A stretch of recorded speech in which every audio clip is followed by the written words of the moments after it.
Whaatalo whantu renei fiafi i le suafa manu malo Yesu Keriso de Nazareta, le li o le manu malo, le li o le toitu, i o le alefa ma le omeka, o i o le tātou wha moe moe ngasili, i o le tātou atua malosi, o le siri ese o le tamae wha vavau, o le atua o Abrahamo, le atua o Isaako, le atua o Iagopo, i o le whaitaulanga sili, o te whaatalo whatuai le suafa manu malo Yesu Keriso le nā, o ia leo lo tātou au auna iai, e whapeona so atu le reia fiafi, fia lava se tafa o le nei lalo langio e mafuta mai ai, o se atali o le atua, se au auna le atua, i sunga i whaafengainga mo lātou wharitua, o tina matama mātutua renga teilea, o le malosi o le nuu, o fia fōre meo e mafuta mai, lunga o lau ta avale, tutono whale whai ngā ruenga, tutono lou maota, ma lou lawa, whaatalo whatu ia te oi suafa manu malo Yesu Keriso, se isi fo i whato a muri ai mai, le tātou prokalame, stei muri mai, whaatalo whatu ia te oi, malo leo la sa ili, malo fo ia le nau, ia mana ngā lala i le upo le atua, le upo le tuspa ia, amu ia fia aim fia feinu le ami o tonu a wai, ma ona i lātou, we e a fia lau pepa nei, tele nisi o tiute mawhaiva, ai olo fia whaalongolongo i le upo le atua, awane e toi tu ua tātou prokalame, o le ai se vaenga o le reia fiafi o teilo o le a whamanu i le atua i lau whaafonga. Le atua le mātou tamā, whaafetai a wano ua mātou maua, whaafetai lau a fionga tamā o le ta iala le ia te i mātou o le malamalama ia te i mātou mo mātou wala. Whaamanu i le whaalongolongo a lau whanaunga lue lo wanganga, te tala tamā ma ave e seina le ufi mata tamā, ia whaapiona wa ai i lātou tamā i le susulu ma le malamalama o la ua fio ma le ola. O upu umatama ia whaapeona sau i lo ngutu re neia fiafi ia aveo se anganga tama e whaapeona ia i le ola. Whaola ina i o lātou anganga. A wā ua whaola ino mātou anganga ono le upu a la ua fio. E le pala lea whaamanuia o e tama e le whaafonga man whaalongolongo lau whanau. Ono le suafo o Yesu Keriso o le mawala au o tuai nei. Amene ma amene. Hallelujah. Vi ia le atua le neia fiafi talitonu. Ia, nā ua e sila fia fo'i ia i lunga o le tātou urutala u wha urutala ina le neia fiafi. O lea lava tātou tatala noa i le tupu wha lea nganga, ia ma o le isi vaenga re nei, o lea lola la whato a o le tātou tala noanga. I le vai ina o le tangata, i po i tū o le tangata. O le, e le mawhai o na wha avaea se awa onga i lunga e au noa ma fionga pa i a lea tua. Mai o se tasi fo yo se o onga po o le nei mata upu ia e ta ofi ese ai tari tonunga ia nisi fo yo tele o nisi o onga ia la tau te le agree fa tasi ma le vaenga o leo te agree uia e tu sama fionga le atua ia ese fo i la tau va ai o la polo tato i loa fa ale atoa ai o le atato wo pe le upu le atua. You know, let's go and learn something. Mai le fionga pa ia le atua e awa o ina i tātou mai lana upu. Mai e eilo tātonunga, wana o le upu a le atua e mwhaina tali ina fesili. Peo no uwhai atu e le wha au tus pa ia wha au tātonunga o lai whai taua tus pa ia. So le rea fiafi, la tātou wope le fionga le atua, e le leifo ilo whai taua oe. Ia ma esu e a oe, pesa oe ia meo tanu atuai. Ai o te tali tonu foi. O le tasire nei o mata upu, a whai e te le malama i le vaenga o le tolu lea. E ilo talitonunga o le whainga tai ona e ola i le ola whaale anganga, pe whainga tai ona e ola si ola manu malo ona e o lae o lava ia te oe e te le o mautonu. Ai po le ale vaenga lea, po le a fo i le mea ono le tasi leo mea o lo ta alo i le ti a polo e whaasise ina tangata. Ono o le malama o tangata i le tolu lea. Vaenga i le tolu o tangata. O le atatu tatano e le neia fiafi. Aleluia. O le atatu tatano e le fiafi le nei vaenga i tolu o tangata. I te tono le tusia e peru o lonu ta upo e wha. Teilo, o te recommendinga lo tango e, po o te fautua ina lo tango e. Tusi ralo tatou mau. O nei ngā leo e koe whai kaupe sa o melo tanoa tuai, o nei whai asi ke leo mata upu ne o te loa lau tau ma whai e wha o ngāri mata upu ato atoa se lua pētoro. O te tala noa i le mata upule nei ina ia e malama i so o se ku. Aua fo ke va fesiri le kemingi. A tonu he o atu le aso lona wha o ka ka upule. Lea la ka kalangoi ngai. Wa tali lau fesiri o na o le te le o le mata upule. O i tu e wha o le tangata, o ia i tu e tolu wha. I tu e tolu o le tangata. Whamari tu sira e peru wha upu e, mata upu e wha wha upu sfulua.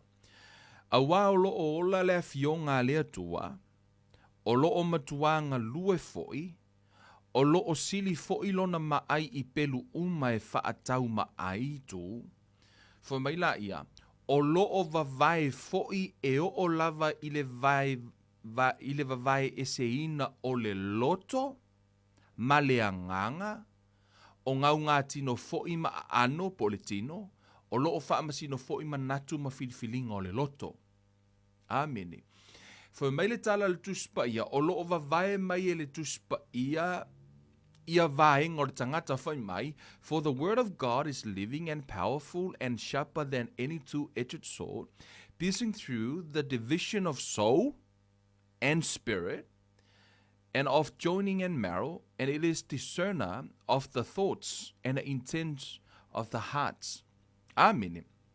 Lea lai tala no le tuspa ia, o lai ta ua ai, o lai vavae le tuspa ia le soul, ma le spirit, ia po o le loto ma le anganga. Ia o tango au maise ata e tauna ona whai ma whaata ita ina fo i le ata leo o avatua i. O leo o tango avatu e sosoani e te oe le visio leo tanoa ai, ona e actually, ole vaenga le la tatu tanoa le teimine nei. The Bible says even the angels, if mai o i tangata o profeta o whenga tuwai, na o la tau fia i loa pe whaape i le mele la kakaranga o le whiawhiri ngai.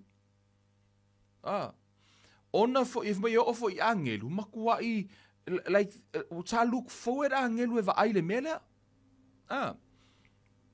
Tika koa kua tuol tusina. Mua pe te ruoron ta upu mua. Fo mai tala tuspa ia.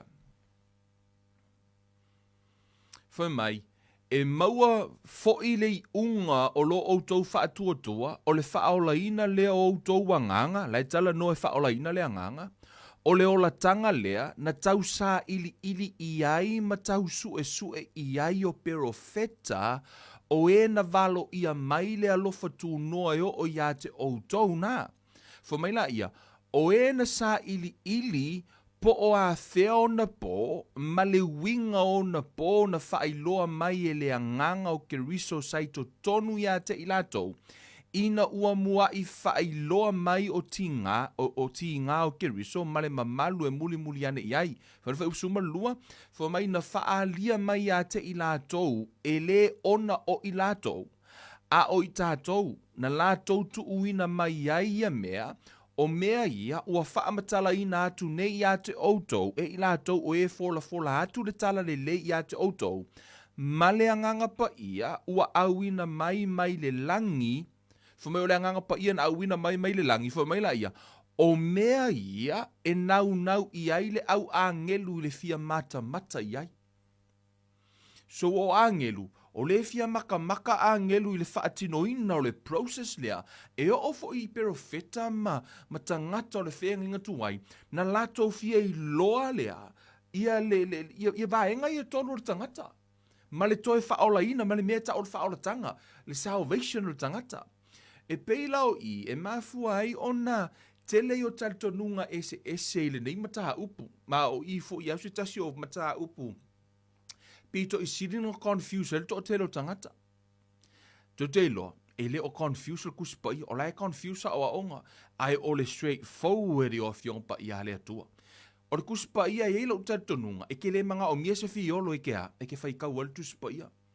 O te loa o tu wal tu spai le sfu to tau sanga ke fai ka war kusia yoangi e umai fai fa ola inga kusia yoangi. Sea, langa laima maan MAFAUFAU, ai ku ualas ka ngaka wa levanga loku wa uma ona pispisia mai ia o onga matari tonunga, ke va ai e uma lai fion kuspa ia le atuanga feku unga ai makafika, e uma whaere karikongwai, sea, ona o lau wa iai ia wa whaasea ina telo a onga. But let's go through the scriptures, amen. Hallelujah. So, O vaenga la ia tolu le, o le whaola tanga o le anganga. E tolu la vaenga o le tangata. Na whaia e afoi, ele atua tangata, tato atu i lesi tusi lea. Tusi ale mua Tesalonia, e 5, foi upu e lua tolu. A konguringa ia fiafi. I ke iwa uka uangisi o talitonunga. Ke ua ise kei mea lo ka lau mentioninga wa o au e whapenga umea fo ilele e mentiona ia mo meo afo. Talitonunga e whaima whaataita inga. Pe fe kai ia unsa ia whawhenga o a mea mongi ia le upu o le atua pe a kako alo soloma. Ai li whamakala sa o ale mea ia. Seki oi. O ko ke pole o le au ke seki as long as seki o kovo ilo. Faamatalaina tu spa ia ile la for tu sila. Foi mai. O le mo Tesalonia 5 foi upu e lua tolu. Ia ato atoa o na whaapa ia ina o outou ele atua. Ele atua lava. E ona le manuia. Ato atoa whawhia. Foi mai. Ia tausia lava lo outou wanganga. Mia pa ena i tutonu. Atoa uma i le male loto. Le isi vaenga na i tua ifo. Atoa male tino. O le tangata atoa le na. Na tātou whaitau ana nei le tusia e perifasu ma lua na whamalu upo le tua whaatau ma aiva vaina le loto ma le anganga. O lea lai to o tele ia talitonunga. Excuse me. E le talitonu i le anganga. E whai mai e le ise anganga i to tonu o tangata. A le ai lo se anganga i to tonu o tangata. Lono ingo wakukusa marita i whau ma le afoi. Wa le mea nai e se le tangata mai le se tu lo. Mo meo puaa ma manu ma. Ono le tangata e whai le anganga o mea nai le ai na o le soul le mea lai ai. Le tanu e le tusia e peru. O i le tusia whai launga. So, e iai le vaenga na o le tangata la. O le tangata hola na whai e le whaatuso o le atua. O manuele i whai e se whaatuso o le atua. O na la o le tangata na whai e le whaatuso o le atua. Amine, le la tatou, le la whaali atu ia fionga pa ia le atua. Faamatalaina tu pa ia outou, ma ia ato ato na wha pa ia ina outou e le atua e ona le manuia, ia tausia lava lo outou anganga, atoa uma i le male loto, lo na winga, e le o confuse la tu pa ia i le lua lea. O lai confuse o onga, ma talitonunga ia nei, i lea o onga o tu spa ia. Ona la ua o loa ina whailatoa o onga ai kau me foi upu lea ua le onga kasi. Kau ma whairo e whau isi sia o onga e whaasiei tangata. And yet, the scripture is simple. Whaingo fie ia. E ke le manga o mia ila se PhD e kau. E o ila i surua kau sanga e malama foi upu lea. Lai nga ke iloa e se le anganga ma loto. And yet, o lai confuse a isi whai fe au ma isi e whai a onga o kuspa ia. A lai mangingo o kuspa ia. Amen. Whamaila ia, a toa maletino, ia le matau leanga ina, i le afio mai o le tātou wa li o Yesu Keriso. O le tangata a toa la lea, lai tala noa le tuspa ia, pe ono ova tua le ata na e te va ai mai ai. O lai tala noa le tuspa, o le anganga, lau o tu ua tu le ata na whaafengo fi, o le anganga o le vaenga le tutonu oe, o le loto, o le afoi. Le la tātou tala noa ai. So, tusi foi lalo. Le la vatu le siata le whaafengo fie. Ai le i alu tātou wa onga nefia. You guys alright? Seki a kako. My notes is everywhere. So, just bear with me, oilo. Au whaisi kelo kako, whaisi pepa ma kako. So, o le anganga. So, lo tanga vatu vaenga ia. Tangata ia tolu, tamu whai whaamatala tua ia te oi. Ia le seki arko whai a onga, wewa aie. Walu isi maila e kele sili aku e whaamala malama, mta upunu nei. Ia le tua. Whaamatala tusu, o vaenga ia tolu tangata, o le anganga, the spirit, the dimension of man, which deals with the spiritual realm, the part of man that knows God. So the spirit, the dimension of man, which deals with the spiritual realm, the part of man that knows God. o le anganga, o le vaenga le o le tangata e feso o tai I le itu I le anganga. O le vaenga le o le tangata e nate I loa le atua, po le vaenga le o le tangata e feso o tai ma le atua. Connect ma le atua. Right? O le loto, ai o kusia kunga le meaning I le la Faamatalaina I lalo, the dimensions of man which deals with the mental realm. So man's intellect, mind, emotions, and will. Atu watu. Soul, the dimensions of man which deals with the mental realm, man's intellect, mind, emotions, and will. O le vaenga leo tangata o lo ofeso o tai le itu faa le MAFAUFAU po le mental realm, po le itu le O le poto a oina, filifilinga fai, o le MAFAUFAU o langona lo loto, lo fasa mo ina le emotional o le langona lo loto. O ma ia lo fasa mo. Ai se kia o emotion po o langona lo loto. Ia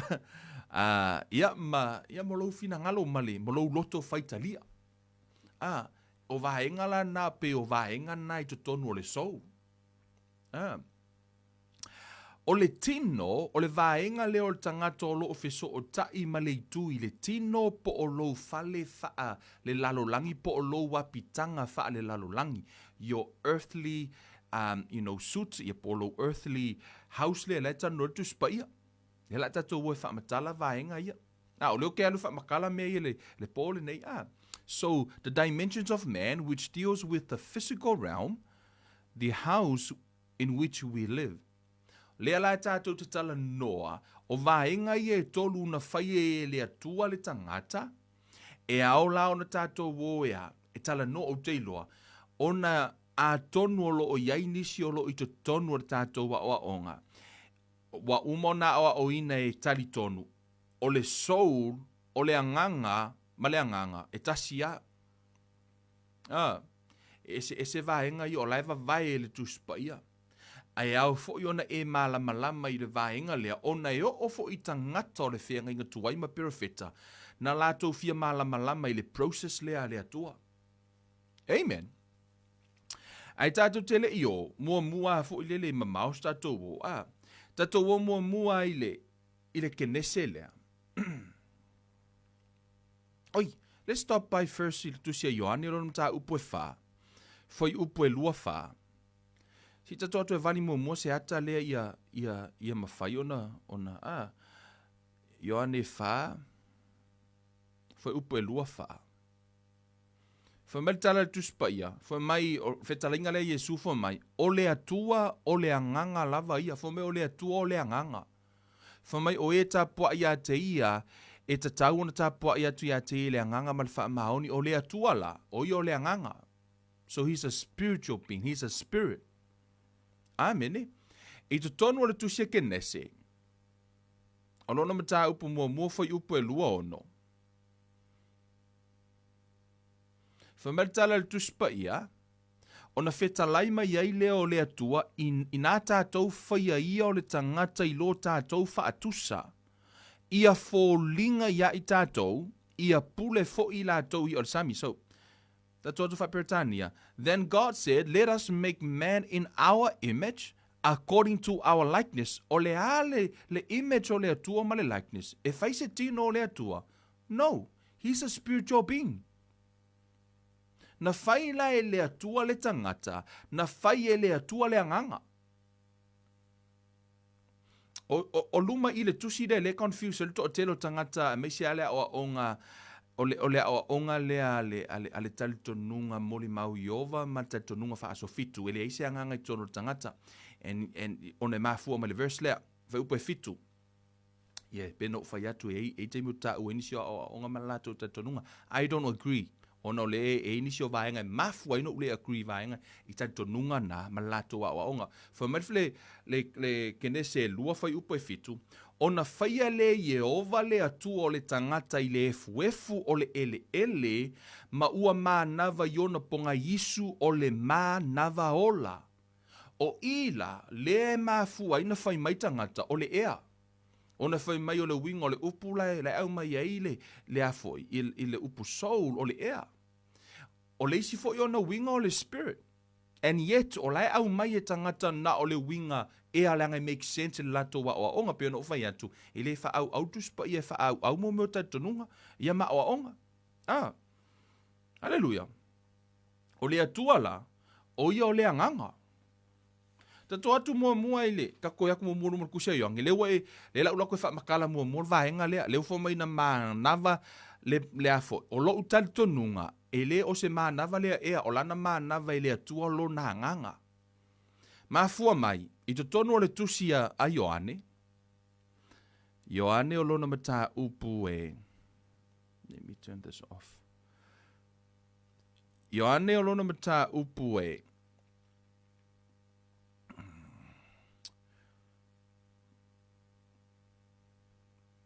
E ono, fai upo e ono sfutot. Fai matala tu spaia, au highlight atu. O le anganga lea, lai tala noa i le anganga, e tupu ai le ola. E lea o ngā i le tino se mea, o upu o te fai atu ai a te outou, o le anganga ia, o le ola fo ia. O le anganga, amene, o ia i le ola. Na maafua na tā ua le tangata i le whea ngainga tuwai le telefine. Na tā ua o le anganga ola, uino ua maanava iai e le atua le anganga o le ola. E le o se ea, na maanava iai le anganga. Ona o le anganga pa ia, o le anganga o le atua, o ia iai le ola. Right? I to tonu o le tusia Ioane, o lona mta upo e lua se fulu, fai upo e lua se fulu malua. O i le na fato a saua ia Yesu, fo i mai Yesu na alu ilon tamai le langi, fo i me mua le Yesu na failon au so. Tato pick up me le verse 19 i e loa i le mele tano le tusile. Fai mai, ua o i le afiafi o le ulua yaso le o le vai sa pati, ua punitia fai to o le mea na poto ai le au so.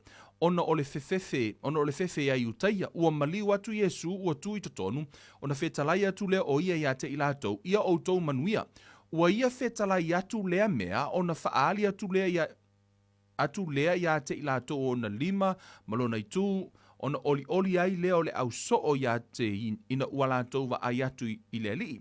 Ona toi fetalai atu leo Yesu ia te ilatou, ia o tou manuia.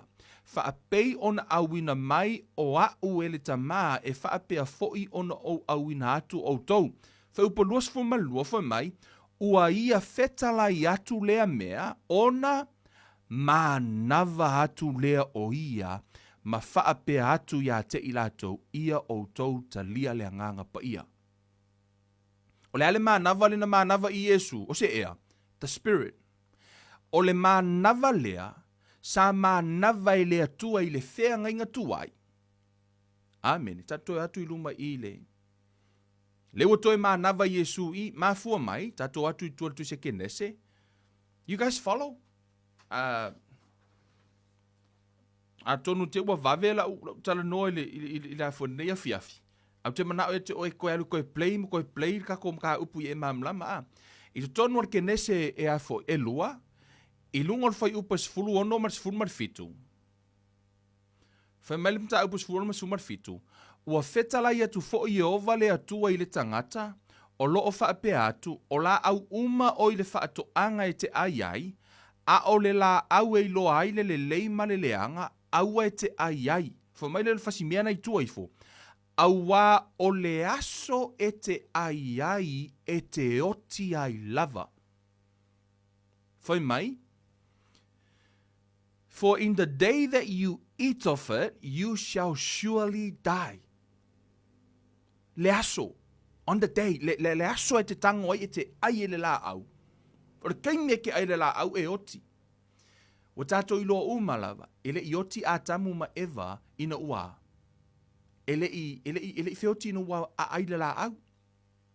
Au le ale mena oti. Ele i oti la le tino, na maafuana le oti le tino, ona le na faasa ele atuono e te ai le la au le ola. Le na ftude ele atua ke rupi au a fai awangi a koe koe ai. That's the reason na maafuaina le toe a. Ona le toe feola pea. Ai, na maafua o lala ele i oti le tino, ai na feoti faaleanganga. O le oti faaleanganga, Ualu ese mai leo le nganga o le atua mai le nganga o le tangata. Peila o le ti Apollo o le taimi nei. O lai o ti fa le nganga le ti Apollo. Aisea, wale o to yeise nganga o le atua i le ti Apollo. Walu ese le nganga o le atua mai le ti Apollo o nganga uma o te moni o lai o ti fa le nganga. O lai fe o lala. Ale mea ngai ala inga pengi ke mongis ka ngaka o ngofu o lai e afia mai i o lai kaku ke wa aia kui mole nga lua le nganga o ke mongi i ai. So o lai feola te moni in the spiritual realm, pa o lai feoti fa le nganga te itai spiritually. O le oti la fa le nganga, walu ese mai le nganga o le atua mai le nganga o le tangata. O le oti fa le tino, ino walu ese mai le nganga o le tangata mai to tonu o lo na tino. Mea na ta o le oti fa le tino. O le oti e whaavavau, ina ua o le tangata i tua i se oli wa sunuina i le afi. Ma, le umar wha masinonga, nai ta uai o oti nai toru lai ta noa tu spaia. O le oti wha le anganga, o le oti wha le tino, ma le oti e whaavavau, inga ua umar wha masinonga. Ele e sao le ola e whaavavau. So, o le alana oti wha le anganga le tangata. Ele i toi mawhai la ele afoi, e afoi. Ele tangata, ona so o tai ma le atua. There was no connection. Ele mawhaina sau le atua, fo ele tala noa i se tangata. Right? So, tatua tutua tusi lea, I think, tusi, numeroram ta upe e fitu. Fo tala tusi pa ia siri le whenga inga le mele ia ti tātou na ilo le mea na ia mose, pa ole ale mea sa ia mose. I tono numero e fitu. The last verse, na ita noa, fo mai, uolu atu mose i le fale whetā whai, o le wha potopotonga, o le wha potopotonga, i le taulanga mai Iova, ona langona ai le e ia o le si ufofonga ua tulei mai, ia te ia ai le nofoa o le alofa ua ilunga o le atola au o le tulafono, mai le vao ke rupi e lua, ua whetalai mai lava o ia te ia. So, i le whea ngainga tuai, le tā ua mai tutonu i, na alu mose i tutonu le whare whetā whai, na lae la le atua, i lae le atua i lunga o mose, pena lua e tutonu o mose. Amene. Fa mai le tala le tuspa ia, na latu mose i tutonu, ai whetalai mai le atua o le atola au, e lua ke lupi fo i e, o la apa au whepa ia, i laku le si apa au ke lupi pa i le si apa au. Mo meo lai lunga o le nofo ali. Fa mai le tala le tuspa ia, wala ngona e mose le leo mai tutonu o le a, o le vao ke lupi, o lona winga, na langona e mose le leo o le atua, the oracle voice o le atua. Pea ana e langona mai o au. Whaapele langona ina e mose o le leo o le atua. Ka whaalongolongo ku mose ai, o inafo, i le tātou te nau uma o kelo kako, le kako ke fia whaalongo i le leo mose. O ilafo, i le leo o le atua, o saua le atua kalangoa mai le oracle voice. Ai whamatala le tuspa ia, e sili atu le mea o lo i ate i tātou na ilo le mea na ia mose. Ona foi, whamele tala le tuspa ia i la foi, totonu o le mua korinito, ona e whai tau i, o le malu le alua i mose, na la ele o le atua tala noa mai i lungo le atola au. La e tala noa mai ia mose, e whaalongolongo mose on taringa sau mose tau tangata. Ele i wa aila mose i le atua o le leo lai sau mai totonu lea. I le vao ke lupi, lai whai mai na tala noa mai totonu le nofo ali, i le vao ke lupi. So na langona lai mose le leo le atua, le oracle voice o le atua. Ai whai mai le tonu le tuspa ia le, i le i totonu i. O le mele ala i o na ofo a ngelu matau mawhaitanga te su e le au perfeta. Pe whaafefeo na whaatau nuu folanga le atua na whai.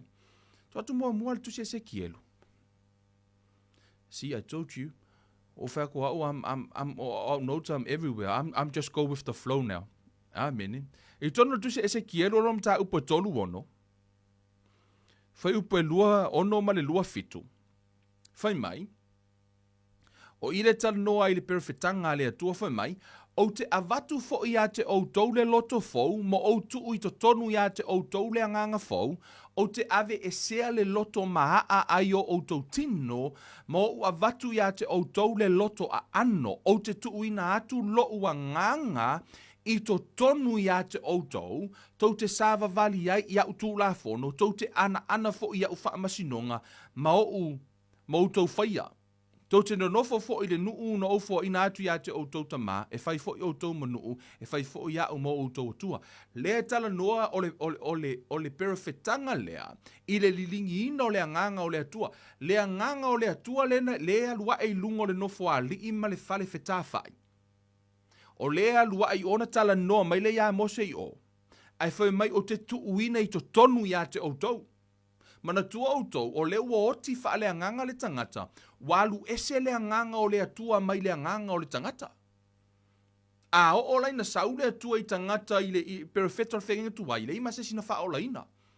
Na whioti wha le anganga umalava, sa tala noa i le atua a le o se vision, pe o se wha alinga o se miti, ia po le leo o le atua. Le sala ngona i tangata i ele i wha o laina tangata nei. Ona fo walu esele nganga o le atua, pe fo la mose. O le tatu te whaitau atu i, o le la ile prophecy le, mele tala tu spaia. E o ai a ngelunga makua i nau e la tu te fia i loa. Pe fa pe ile mele le afoi. E o le au perfecta, la tu te fia vai. Pe fa fia le mele la whaile se sidese. Me fo na even the angels, mele tala tu spaia, who is man that you are mindful of them? You are mindful of him. You make him lower than the angels. E o ia ngelu o lai, o fo a ngelu e whainga ele atua oi. They are so fascinated by us. For mena tala tu spaia, ai o mai numa i le, man tu autou na alu mose le whare whita whai. Ono fo o lai o ti wha le anganga. I te tono le mua kore ni, tolo na mta upu e. E tolu, whai upu se fulma le ono. Wharan mwana tu le vārena. Whai mai, tau te leiloa ea, o le malu o tau o le atua, o lo o nofo fo i le nganga o le atua i to tonu ia te o tau. O le mea lea, wa levang kau ma whaikanga kai su e pe whaafenga kupu le mea lea. O lo o nofo le nganga o le atua i to tonu ia te tatou, even the angels are so amazed, o nofo i, whaafenga o fili, pe whaafenga whai e le akuat whai. Whawhenga ofi le, ako la au o le tuai kukongu ia kākou. I le MAFAUFAU mala ngai ai. A pero wheka, whawhenga kupu le mea leo. And yet, whai e le atua. Maka uki o le atua. Whamai Yesu, o ke whaalea o ngā inga le maru le koru aso o koe whausia. He's talking about his body. Whaalea o ngā ina le tino tuai. Ai whai le tino le malu o le atua. So o le atua la, ele koe sau lea koe se wharifika whai e sau karangoa mai ai, oi, o laua tala noa mai to tonu le atua i lau loto, mea le nai alaina e le langona le atua i le tino. Why? Because o lai speak o laua i to tonu ia te oi o le tempo, la laua tala noa mai le atua i to tonu o lau wanganga.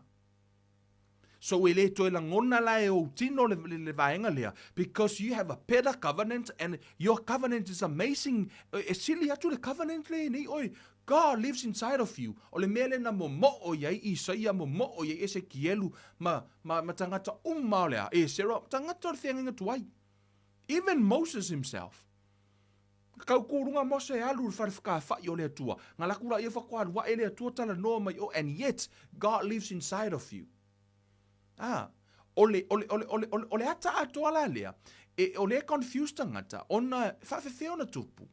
Mafua mai, ele o malama i tu e tolu o le tangata. Ile fausia ina le tangata. Na fausia i le atua. You guys all right? Sekia kako. Does it make sense? Amen. So, tato, let's go back to silea. The Spirit, o le anganga, na o tango vai atu ne sosoani vai nga nai tolu. Na o tango vai atu vai nga i e tolu. O le anganga, o le loto, ma le tino. So, le anganga lea, o le loto lea, o le tino lea. Le la tatu tatanoa i nei na ia mawhai o na sosoani lau sāwalinga, o na e malama. Tatu atu mua i le. Let me look up a scripture. Hallelujah. I'm always go ahead of myself.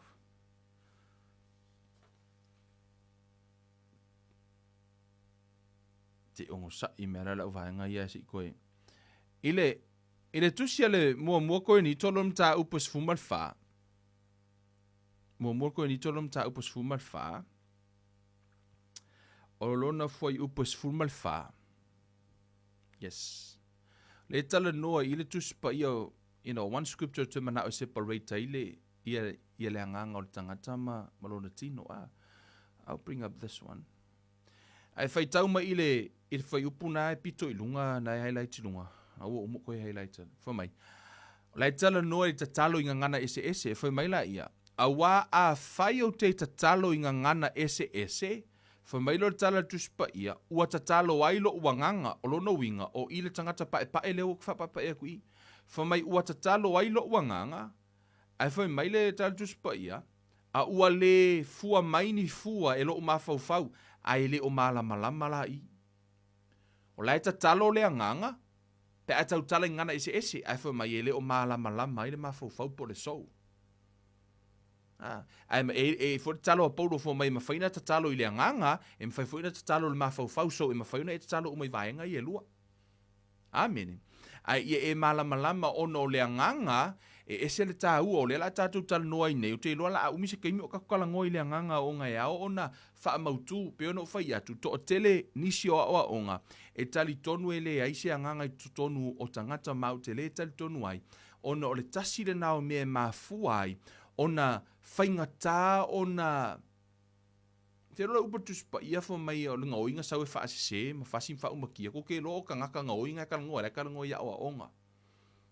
Yeah.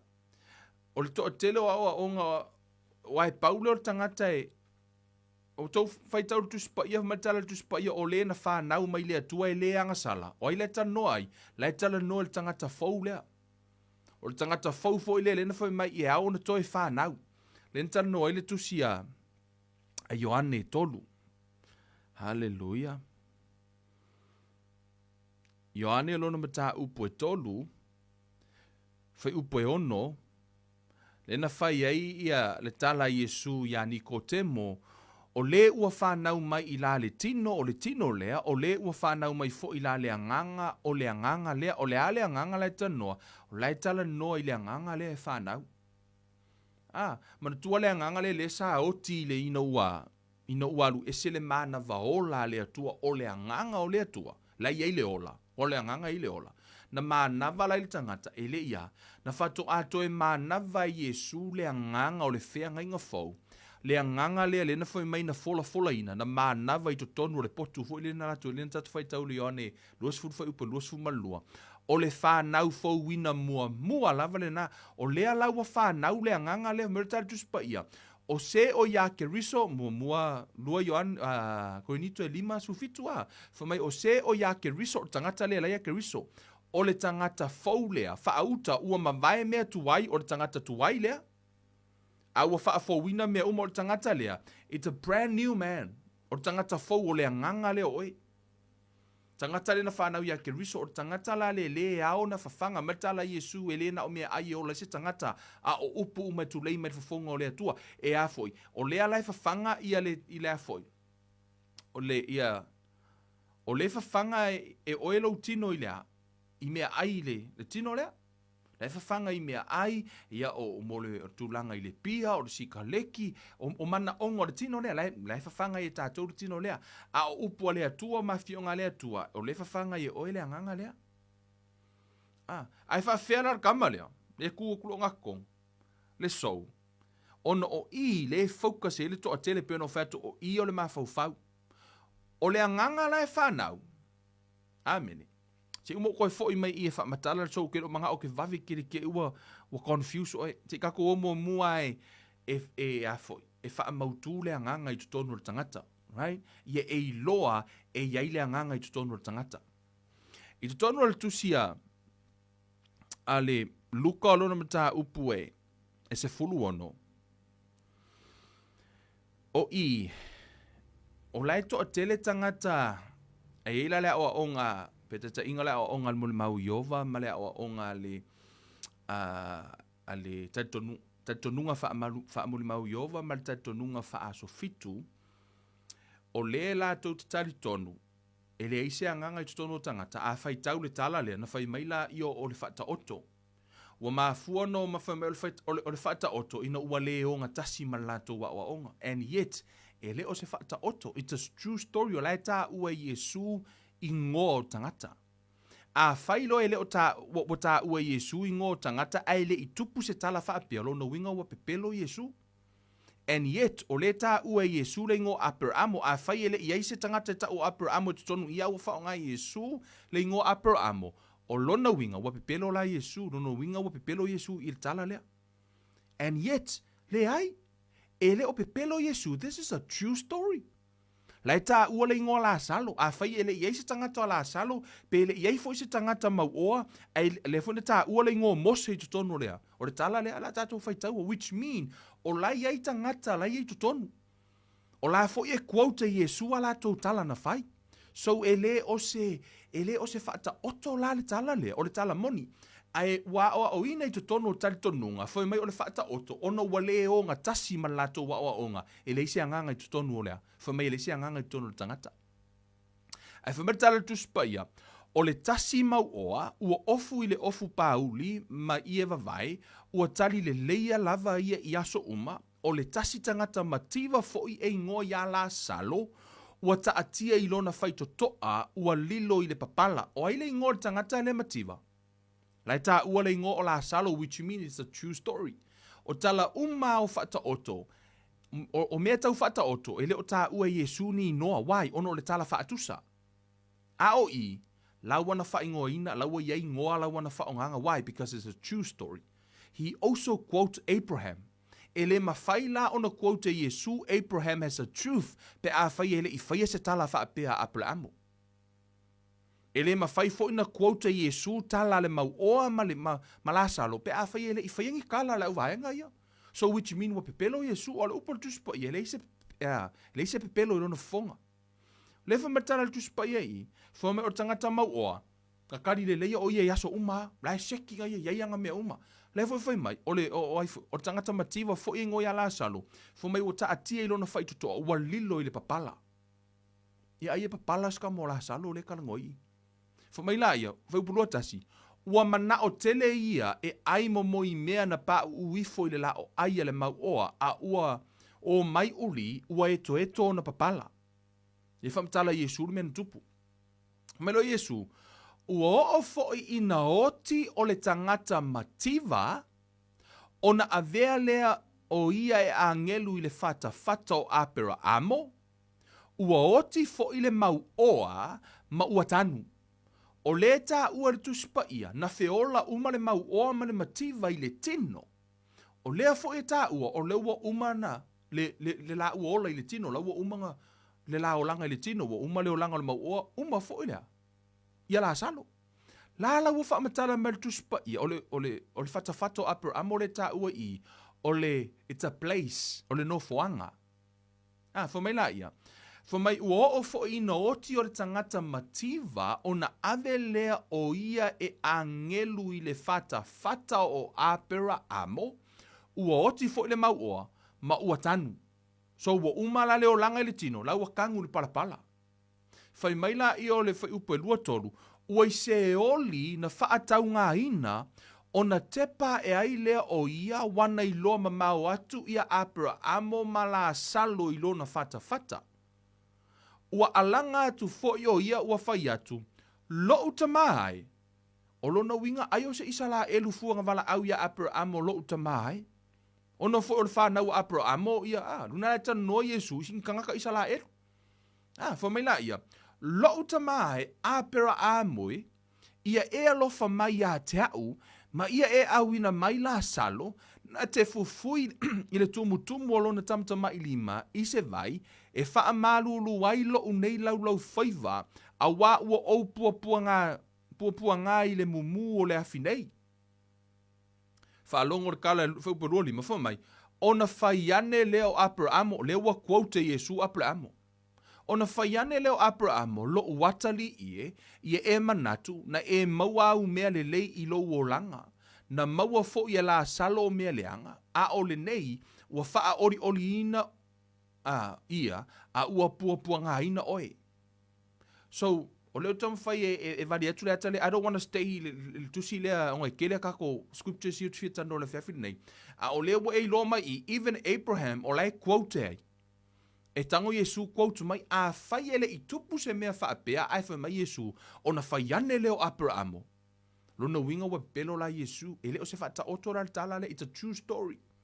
Na umala leo langa I le tino, a la uo I le anganga, o lo woti la I le tino, e te le oti ai. So e oti lo tino, ona o le anganga, muto umana tua o le anganga e le oti. E le mawhai na oti se anganga, ona o le anganga, na whai e le atua, e le oti se atua.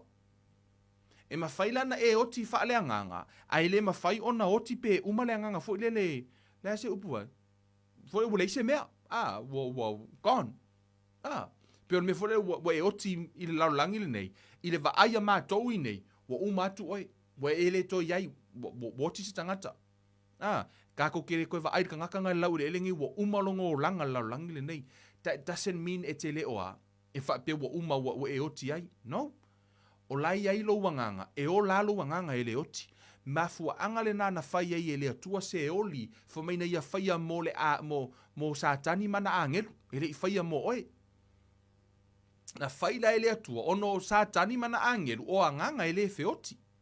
E o ofo I te moni o anganga e o la e whaavavau, ona na whai e lea tua e whaavavau.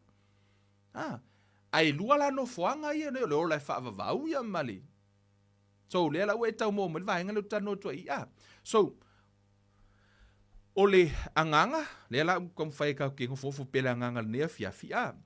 Tau whai tau tusia e peru o lonum ta upu e. I think tono tusia e peru o lonum ta upu si furwhai upu e lima nei. Tano ai Yesu e whaaftai. Foi mai e, o le mea lea ua whetalai mai ai o ia I lona maliu mai le lalolangi o manu fasia a toa mataulanga ua ele finangalo I ai ua saunia e o ele tino moa o Yesu a ele I sau Yesu I le lalolangi le nei a ele I sau Yesu na o ia sai le anganga ai na ia mana o mia le tino e o lai le lalolangi le nei e le mawhai ona e whai ale finangalo o le atua le lalolangi le nei, se ilonga I se tino. Mea le nai ala ina wa ai wha le leo tātou tino look after our bodies. Ona foi, o tātou tino o lai tā ua le tuspa ia o le apitanga wha le lalolangi. O lo wanganga la, e mana o mia e lo wanganga ia se tino e whērua I ai. E o foi le atua, o le atua o ia o le anganga. E le mawhaina whaalua I le anganga o le atua I le lalolangi le nei, e au noa ma se tino. Mea le nā laina whai mai, o te lilingi lo wanganga, o te tuuina lo wanganga I to tonu ia te outou. Aisea, e mana o mia e le anganga o le atua se tino e whaalua I le atua lalolangi le nei. Whaila ia ai, e le atua le tino, whaalua I Yesu lalolangi nei lai to tonu le atua. Whaapena fo ila oe, o oe la iei lo tino, na whaila oe le atua, o lo wanganga la, ile aitele italia ina Yesu, e a vea maali I mawhaola, sa e oti whaaleanganga. O lo italia ina o Yesu, wa sau ile anganga o le atua, e ili sia waka le wa ufaya. Tau Faamatala atua.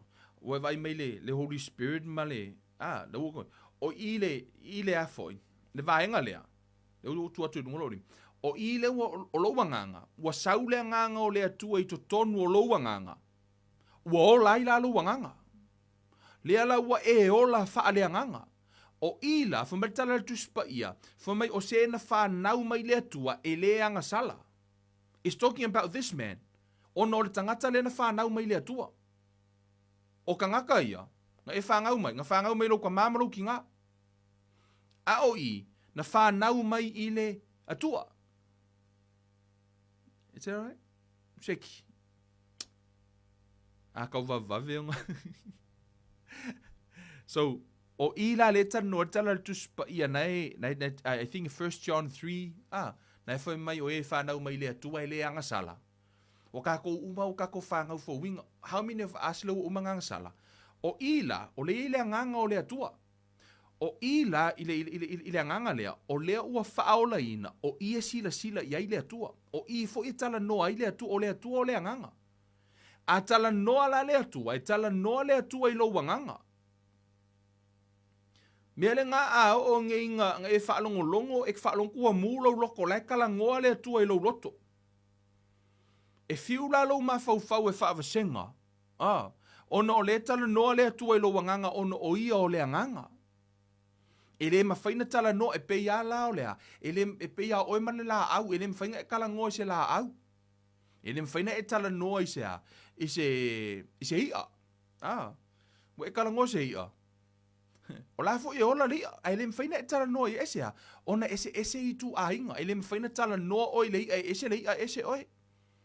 Whaape nā fo I la le atua. E le mawhaina tala noa le atua I le tino, ona e ese le mea ta o le anganga, ese le mea ta o le tino.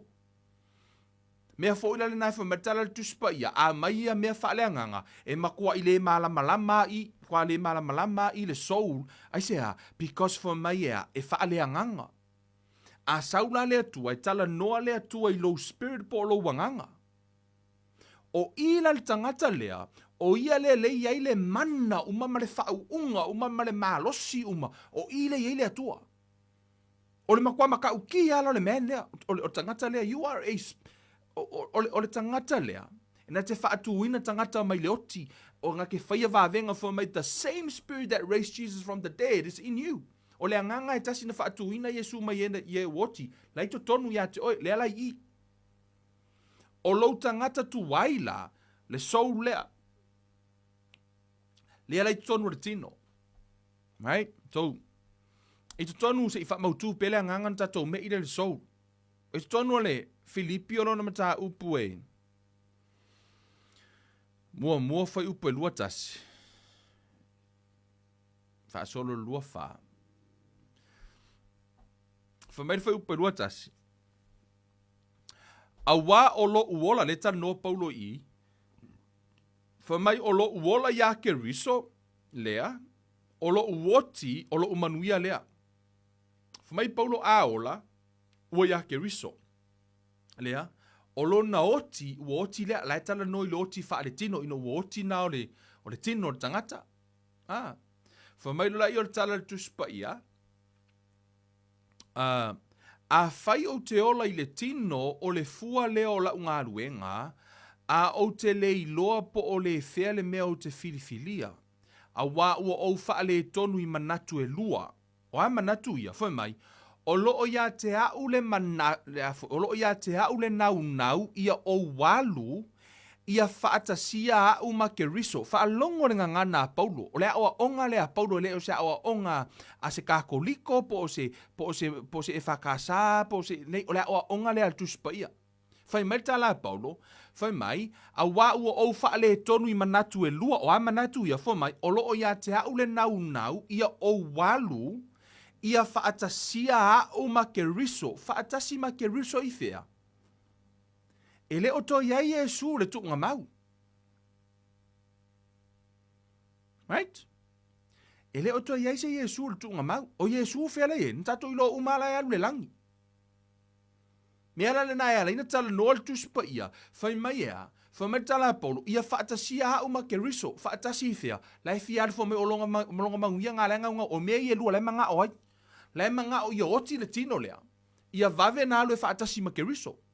A o le si ona manatu foi mai, o le mea lea e sili, ona le lei, e sili la le ngā, foi mai e sili la pe a, halu e whaakasi ma ke riso. Lai nau wai, o manatu I e lua. Foi mai leo Paulo, pei tai a au, foi mai pei tai I a utu mau I le tino, o le mea lea e sili o na o ngā ia te outou. La le tanoa Paulo, e lua mea lai whiriwhiri ai, o le alu ese mai o ia mai lona tino lea e alu whaatasi ma le lipa woti. Po o lona alu ese mai malea li I ai whaatasi tutono o lona tino, ina ia benefiti ei po lai ola ina ia o ngai tangata. Whaataita inga, a o woti. Te ua woti. E a fo ino le meola, walok whaakasi malea li. Ia ai le pengefiki la o kou ie le whanongolongo le Bible Study. Ai a whai o leo kere ioki. Lea lai pengefiki au kou. O le winga na tala a Paulo. E ao ngā ia te outou. Mafuanga ngau ke fia ngofo lau langi nge kalanga a Paulo. A waru. Sili aku ngau ke whaakasi le li. E au ngofo. E ao ngā la ia te outou. E ao outou le upo le tuama. Si. Le whamatala me Paulo, o aila tano i Paulo alu ese mai lona tino.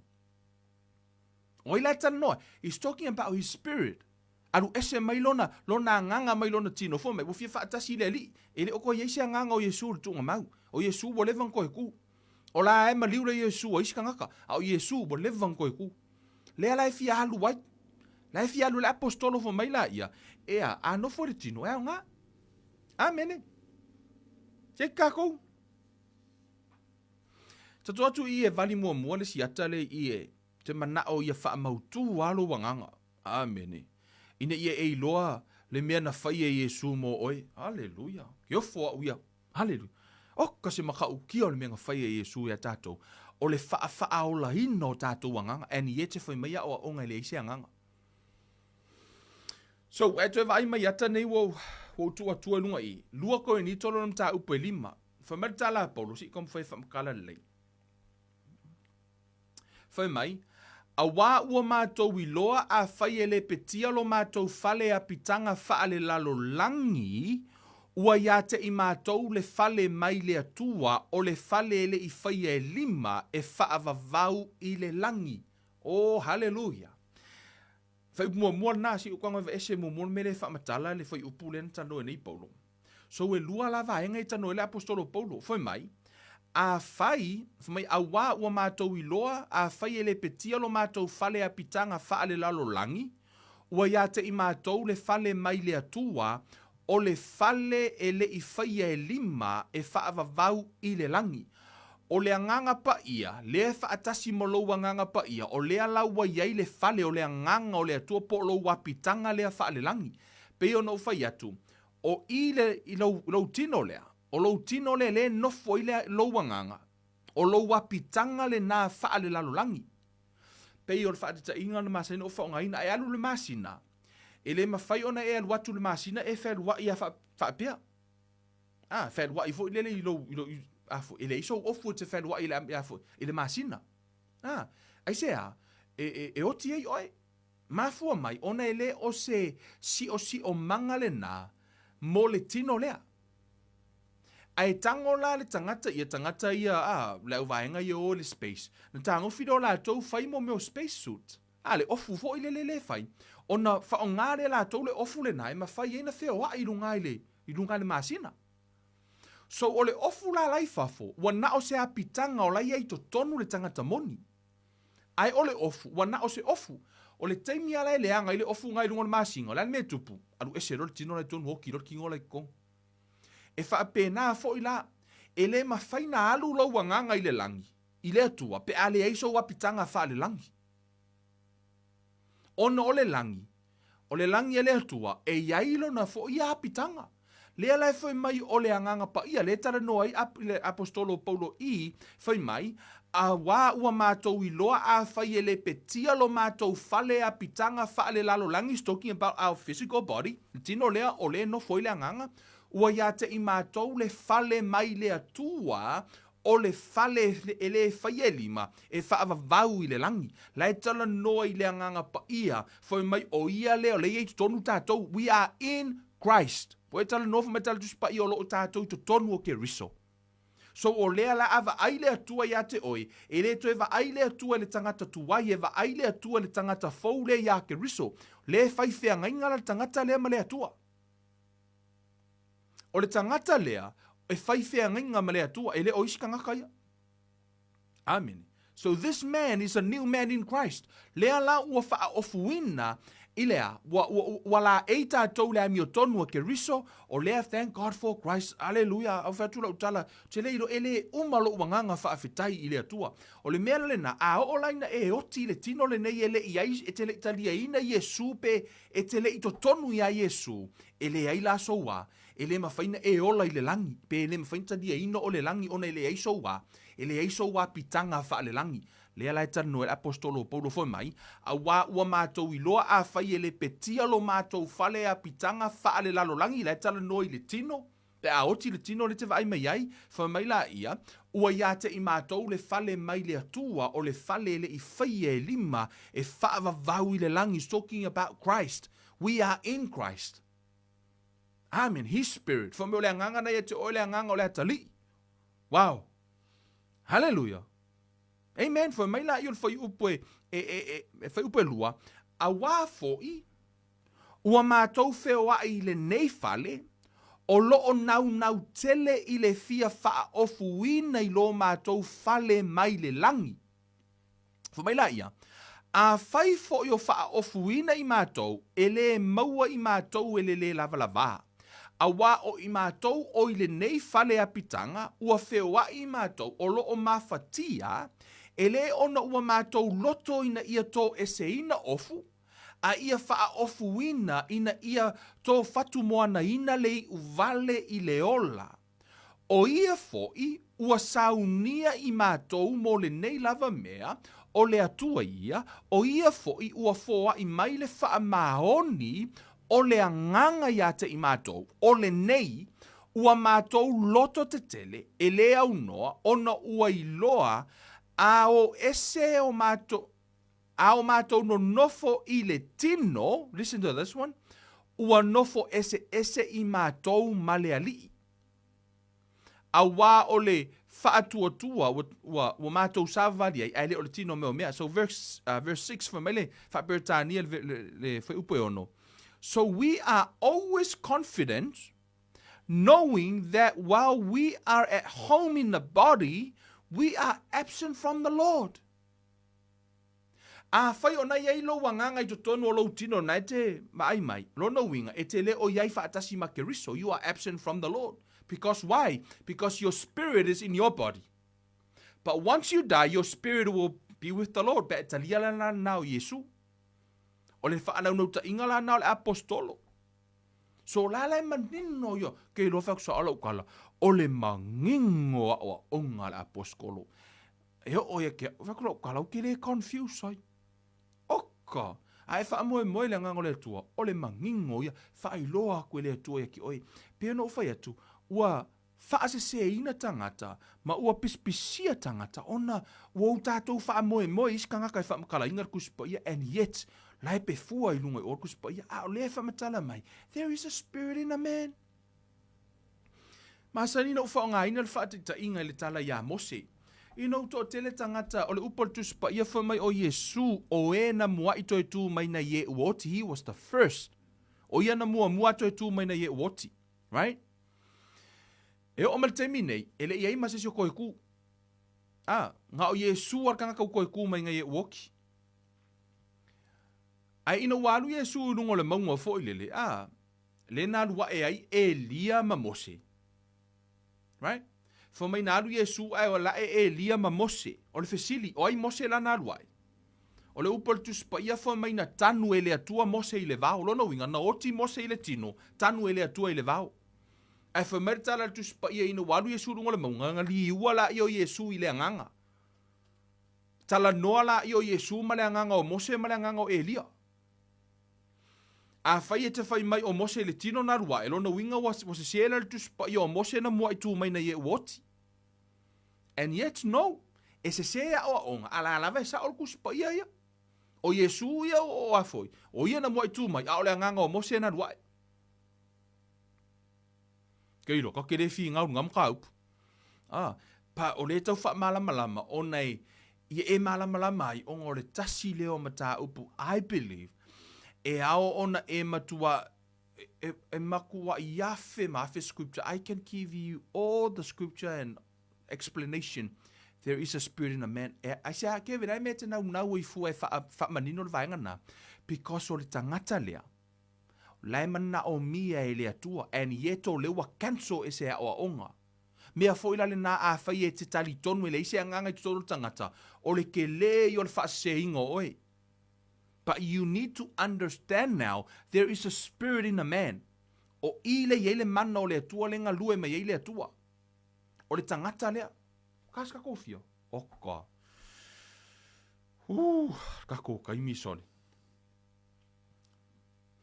Tatu atu lesi scripture lea. Mua koe ni tolo mta upue. Lo tal noa le apostolo Paulo. Na e kala ngoa Paulo longa nganga Mua koe ni tolo mta upue iva. Foi upue e luas fumariva. Faamatala Paulo ta las.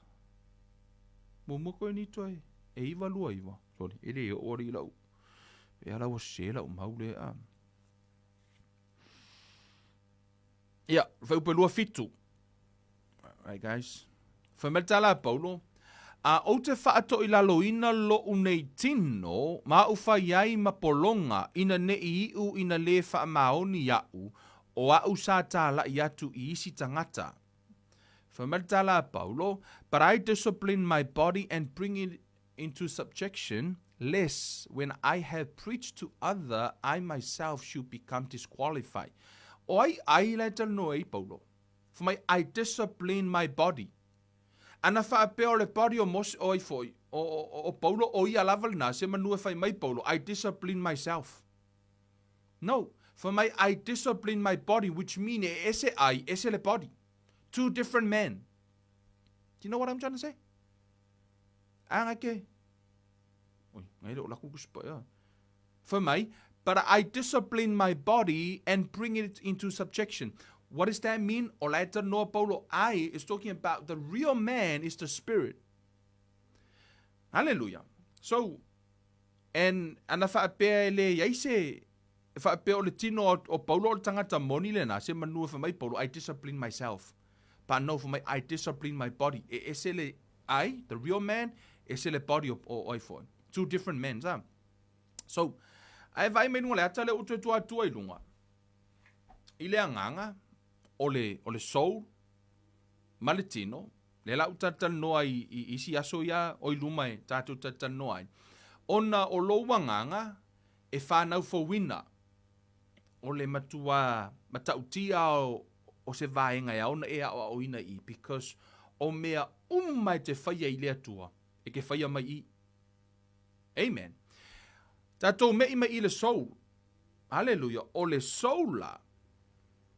Tato atu le tuse Iakopo. Alona mata upu e mua, fai upu e luas fumaltas. Iakopo alona mata upu e mua, fai upu e luas fumaltasi. Olo fai mai. O lea foi, I ala foa I ai mea elea uma maleleanga. E sili, ia talia male whaamawalalo le upu ua totoina, o lea e mawhai ai ona whaaolaina o outou wanganga. So, e lasi kamai lavele I e au ona onga euvo lele o le tuspa ia Samoa. E whela foa I le whaonga ina o le anganga ma le upu loto.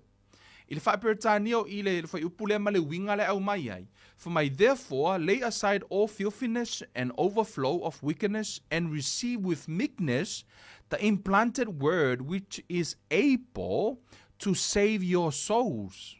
Lai tala noi le soul, le lo tala noi le spirit. Ai ono le tatou tuspa ia Samoa, it's two different words. Ia ono le whaali liu mai ai o le anganga ai o le upu a loto. So, I to tonu la o le Roma. O lona mata upu e mua. Le utatou tano le soul. Roma. O lona mata upu mua. Mata upu sfuma lua. O le tala no tuspa ia I whai mua malua. Whai mai. O le nei le au soe. O te ai o iatu ia te outou ona o le alofa muti vale o le atua. Ia outou tu uina atu o outou tino I le atua. O le taulanga ola ma le paia ma le malie. O le mea lea te tau wai ona outou whaia. Lai tala no o tātou tino. Fumere le whai upuea. E lua.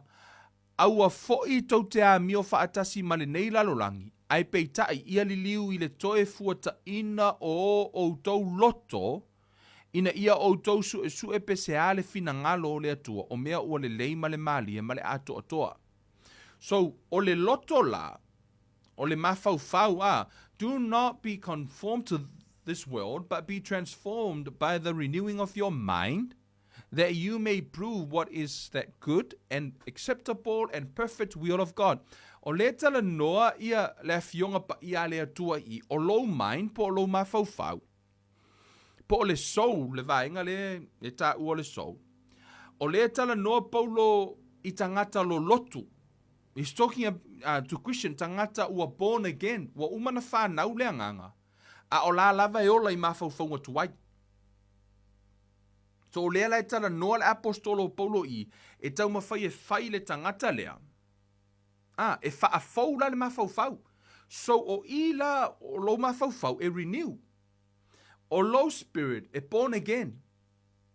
E whanau I, e whaafau I, ai whametala paulo, whaasa tauro tu ina naunga o le tino. Te mo koe mai nuska ko scripture. Tau mo mani mea tanu. O I la, whamai paulo e whaafau, a tonu o naua ua e whaola ina, anai te ola le tangata tuai.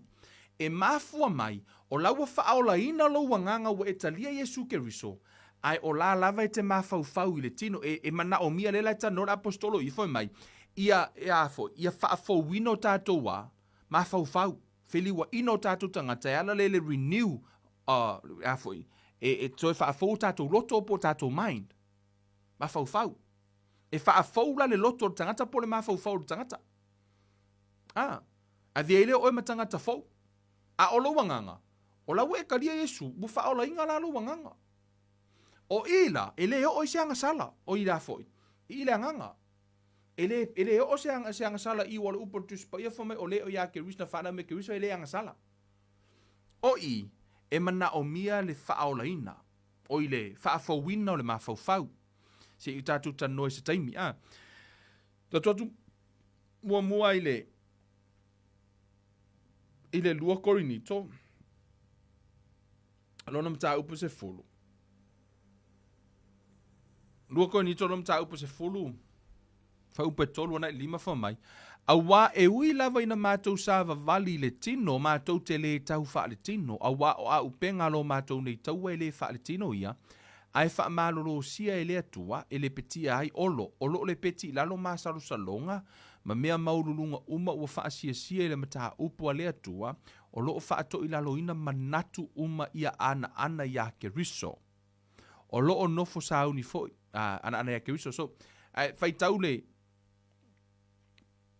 ai fai tau fai upu na o sau le tano e tene fa ngai nisi fai upu le ai mo meo o tau fa le anganga e kau I make mongi ma kau ai ma marki Apollo and pretty much ele ai ma se mea o tonu ele ai ma se mea ko kongu I o ka u marki Apollo uma le ar kusi de ngai fai kau le I le tau le ele o ka u ma isa se ki Apollo la tala no I lo ma fau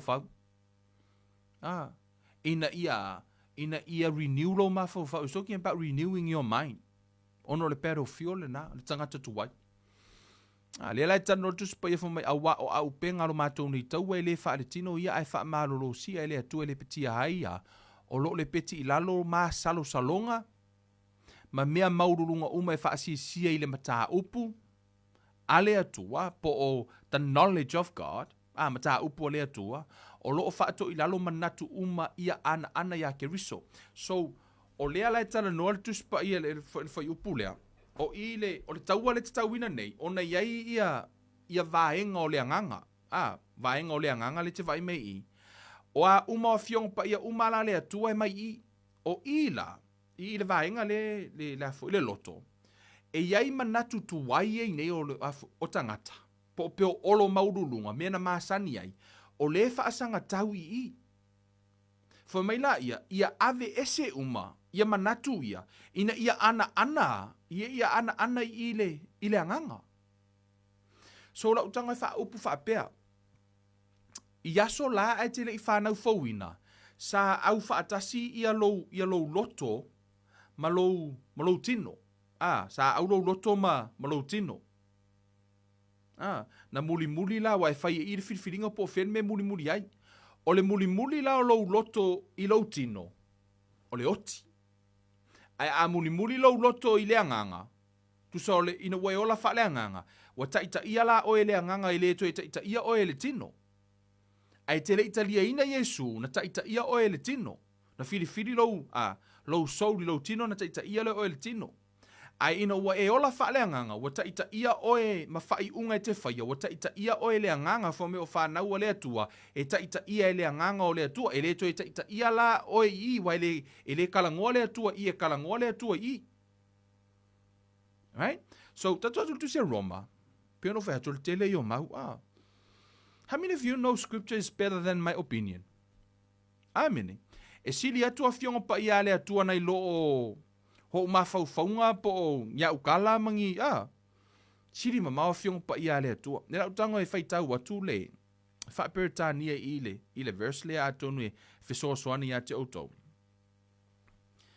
amen fai ko me fa ka inga for the law of the spirit of life in Christ Jesus has made me free from the law of sin and death.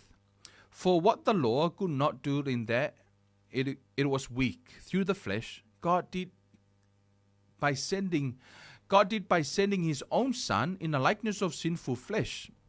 On account of sin, he condemned sin in the flesh, that the righteous requirements of the law might be fulfilled in us, who do not walk according to the flesh, who will not walk according to the flesh, but according to the Spirit. Amen. For those who live according to the flesh set their minds on the things of the flesh, but those who live according to the Spirit, the things of the Spirit.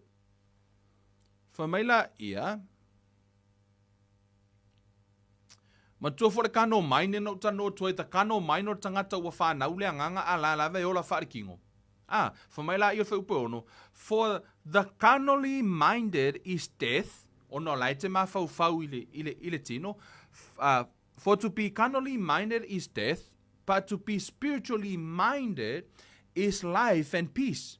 Because the carnal mind is enmity against God, for it is not subject to the law of God, nor indeed can be. So then, those who are in the flesh cannot please God. But you are not in the flesh, but in the Spirit. Amen. Indeed, the Spirit of God dwells in you. Now, if anyone does not have the Spirit of Christ, he is not his. And if Christ is in you, the body is dead because of sin, but the Spirit is life because of righteousness. But if the Spirit of him who raised Jesus from the dead dwells in you, he who raised Christ from the dead will also give life to your mortal bodies through the Holy Spirit who dwells in you. Ia, po ole loto I le tino, a whai te olo loto le I, a e whiriwhiri te mulimuli ngā ruenga le tino, wha mai e oti. A whiriwhiri lo loto te savali e mulimuli le anganga, e o ile ola e whaavau. So e mana o mia la I le loto, e mana o mia po le soul, e mana o mia le soul o oe lea, le whaafowina, le renew. Amen. O ila, e kere ngā whawhanga e le Facebook, ma whawhanga e mo meo wakaki whanga, ma meo o mea leanga mai runga le internet, e maka ila kama ma whawhanga I.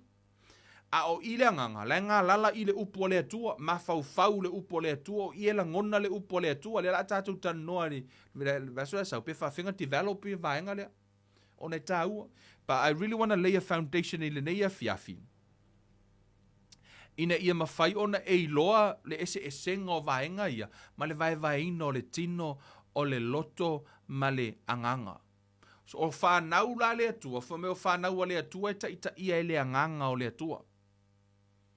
E le o to e ta ita ia la tātou e lea, e o tātou MAFAUFAU mo tātou tino, ma tātou spa ia aua e te a, whaalango I lo watamai, a ia e whaatua I le atua, o whiara kalango I le atua, o le atua laua nofo I to tonu ia te oi. O oi o le maru o le atua laua I to tonu le nganga pa ia.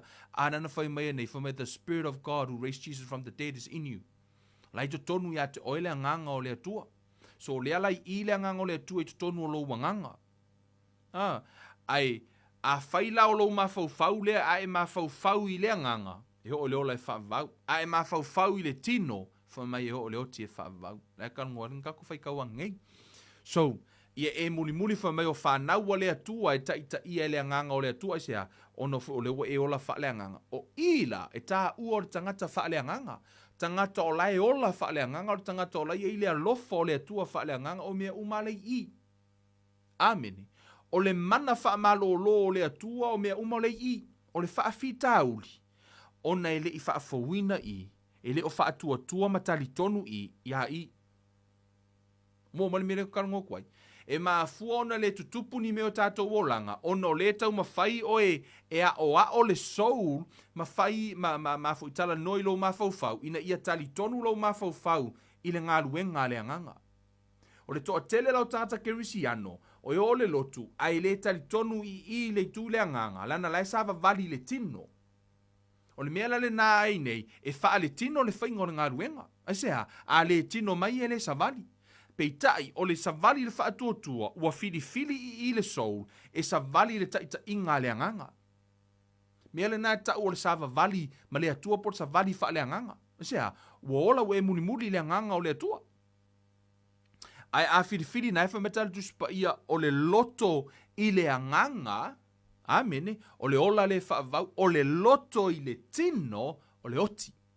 So e fili la le loto. Po o fel me muni e o fora le upu ale atua. O le upu ale a le fomai.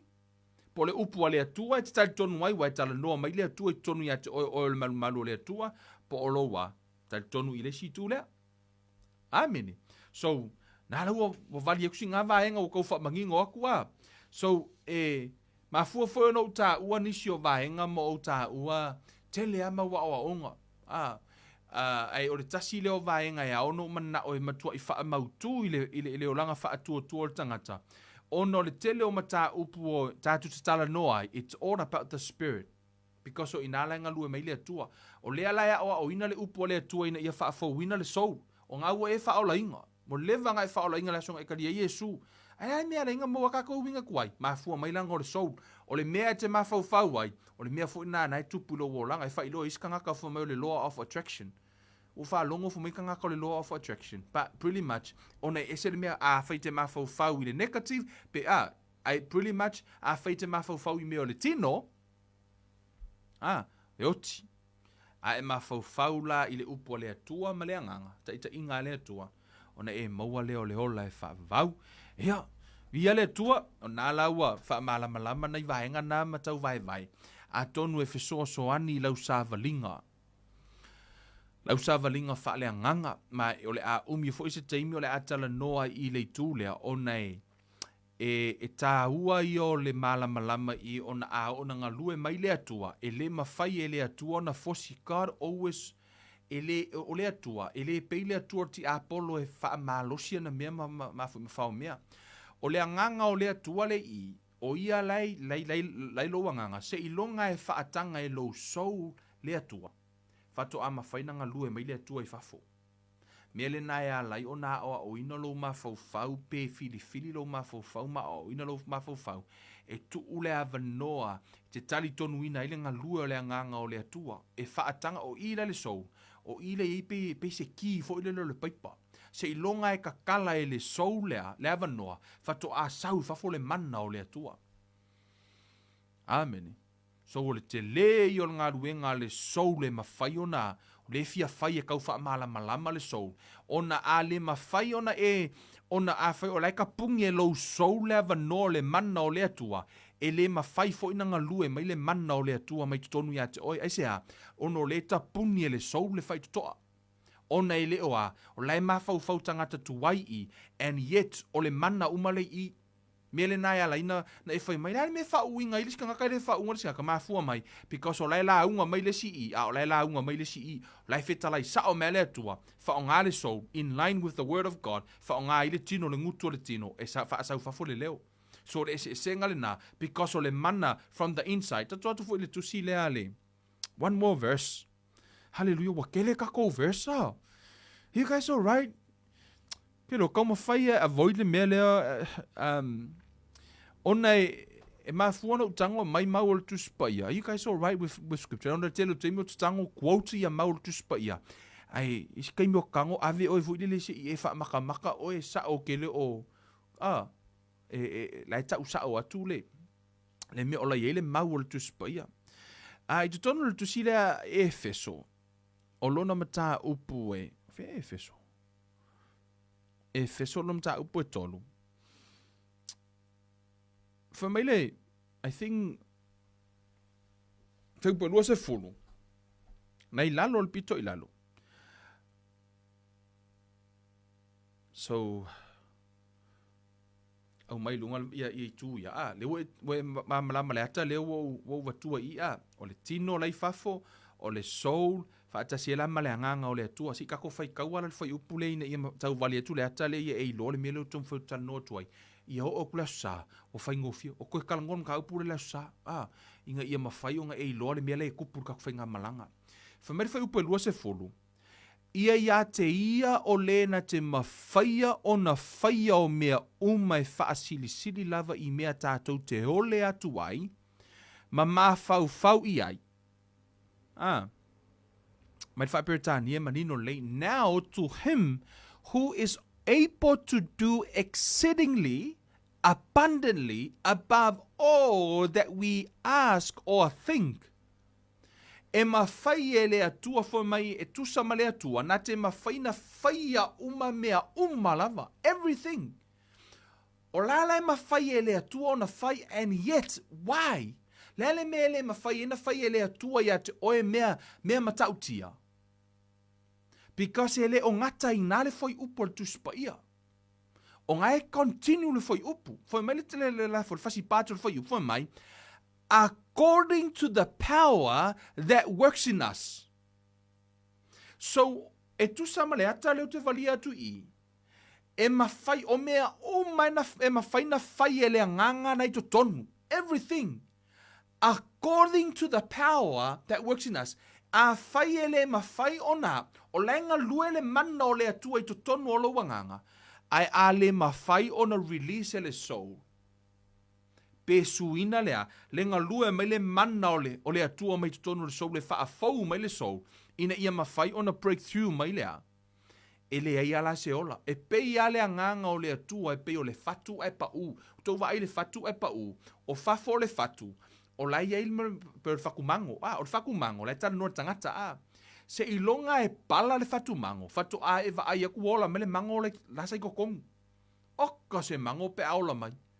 Fa pena fo ila lo soul o le tele o le ola nei to tonu o lo soul o ka se ai ono nai le ipala le tangata nei fafo o na lava e ola le tangata tuai o le teimia e oti e le tangata tuai ngai va ila I le ola I fo le o ka se ola ngai kongi aki oi fa pena fo ile mele tau tano matus pa I fo mai now to him who is able to do exceedingly abundantly above all that we ask or think ele o ngaka I ngar fo I upu for mai, according to the power that works in us. Amen. So e tu sama le mana langa lue mai. So o le tangata la leifa for le soul and the body, la eta no si kakalango le body la so sa. Because e ta ua ia. Le afo, lo tango lea, ia oti le tangata tuai. Inga ia mawhai o ngā breakthrough, mai le mana o lea tualenga lue mai tutonu. Even though o lea tua mawhaina ia whaia mea exceedingly and abundantly, mea ia tātou te tatalo ai, mawhai e lea kua whai uma, ai le siri I foalanga ngā luenga, I le mea ke whaakanganga I lea tua e ngā lue, I lea tua. No more, asea, o low soul, nai a vea lea, whaatangana I lea tua. So, tā ua la, au kimisia la sorulu, le tātou sa, le a tātou woa I loe tala noa, pe whaafewhea lana breakthrough le anganga o le atua, ia manga lue me le anganga o le atua I toni ati tātou, but I'm telling you, this will answer some of the question, e tātou te nofo tātou. Le ele mea o le ngalue me le atua me, e tusa ma le mea na te avea I le po le whaatangana na te avea I le atua, your soul, o fili low soul, e sa vavali ma le anganga o le atua, po lai fili e sa vavali martino. Whai o fili low soul, e sa vavali ma le spirit, ke va ai fo nga lue me le mana o le atua, if you surrender your soul to your spirit, if you give your spirit nga lue lo ave tai e lo tino lo wanganga. Ia lo LOTO, for me oti. So now, whanau o le atua, e taita ia I lātou e le anganga o le atua. So la lau whaolaina lo wanganga, vi ia le atua, amen. So, whaftaila le atua lana upu nea fiafi, ia ua, wa uma. Ioi, whaangaka mai ngā, whailitala fu le saula kifanga, to be continue.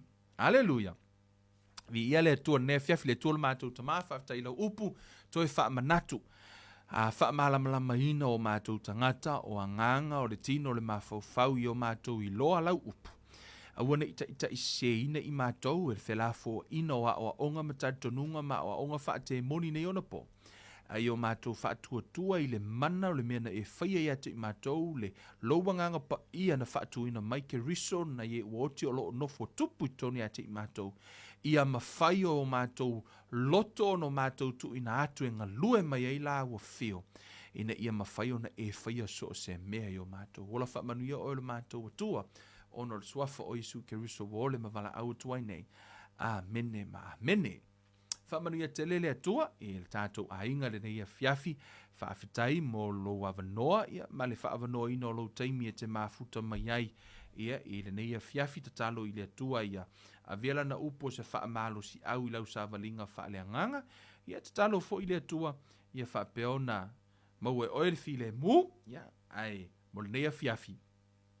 Ia, mikire kango e share kako prokalami, ia pe a whaiwa e a oina se vaenga de reia fiafi ma avea fo ile upo le atua wa wha manino yo ma wao ngā wau ke loa ao ngā ia oe amen I'm telling you ma kwa ke lea le ao ngā ngai mea kia o te loa ao ngā ia kia ue ao ngā fo ia te oile upo le atua ao ngā fo ia te oile ne ia o onga e ambare nei vaenga ua mawhai e ona e loa ona a e le loa lo wanganga o le a o wala ngā o le mafaufau a le la whanga ai wha whiala lo wanganga lai tutonu lai ngā lala Whaamanuia le atua ia te o tau ila na upu, whaamanuia le atua I le ngalue mai o lona nganga I fiso soani ia te oe, mo lo nei tangata mara tātou sa valinga o tātou prokalame le nā, Kevin Ruiva renei, alofa tele mo o tau, love you guys, wha soi fuaia.